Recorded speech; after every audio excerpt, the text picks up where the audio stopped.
K T. Jaleel MLA നിലപാട് വ്യക്തമാക്കിയിരിക്കുന്നു. അങ്ങനെ കാരക്കൂട്ടിൽ ദാസനായി ജലീൽ മാറി. മണിക്കൂറുകൾക്കുള്ളിൽ മാറിമറിഞ്ഞ അദ്ദേഹത്തെ തന്റെ ബുദ്ധിസ്ഥിരത ചില കടുത്ത തീരുമാനങ്ങളിൽ നിന്നും പിന്നോട്ടടിപ്പിക്കുകയായിരുന്നു.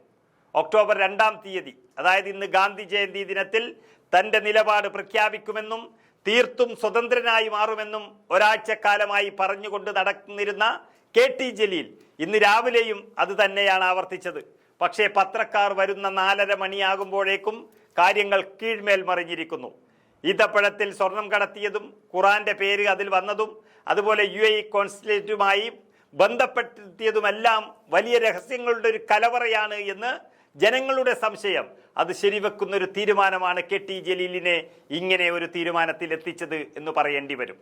ADGPയും P. ശശി എന്ന പൊളിറ്റിക്കൽ സെക്രട്ടറിയും വലിയ കള്ളന്മാരാണെന്നും ആ കാര്യങ്ങൾ ജനങ്ങളോട് പറയാൻ യൂട്യൂബ് ചാനൽ തുടങ്ങുമെന്നും സോഷ്യൽ മീഡിയ സജീവമാക്കുമെന്നും ഒക്കെ പറഞ്ഞ ജലീൽ ഇന്ന് വെറും വെള്ളത്തിൽ വീണ പൂച്ചയെ പോലെയായി മാറുന്നതാണ് നമ്മൾ കണ്ടത്.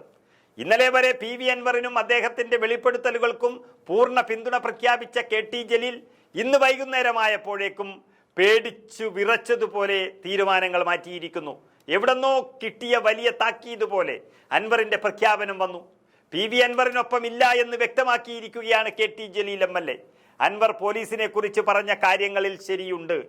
താനും മുഖ്യമന്ത്രിയോടും പാർട്ടി സെക്രട്ടറിയോടും ഇക്കാര്യം പറഞ്ഞിരുന്നു. അൻവറിന്റെ പരാതിയുടെ അടിസ്ഥാനത്തിൽ അന്വേഷണ സംഘത്തെ നിയോഗിച്ചിട്ടുണ്ട്.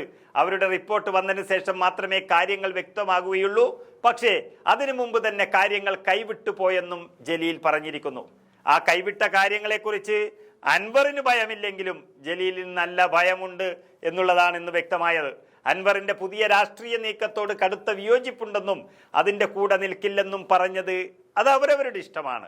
പാർലമെന്ററി രാഷ്ട്രീയം ഉപേക്ഷിക്കുന്ന ജലീലിനെ പോലെയുള്ള ഒരാൾക്ക് ഒരു പാർട്ടിയിൽ താല്പര്യമില്ല എങ്കിൽ അതിന് വലിയ കാര്യമാക്കേണ്ടതൊന്നും പ്രശ്നമൊന്നുമില്ല. പക്ഷേ പിണറായി വിജയനും സംഘങ്ങളും വീണ്ടും പുണ്യാളന്മാരായി മാറിയതും മണിക്കൂറുകൾ കൊണ്ട് ഛർദ്ദിച്ചത് തന്നെ വിഴുങ്ങുകയും ചെയ്ത ജലീലിന് കിട്ടേണ്ടിടത്ത് നിന്ന് കിട്ടിയിട്ടുണ്ട് എന്നത് ഉറപ്പിക്കുന്നതാണിത്.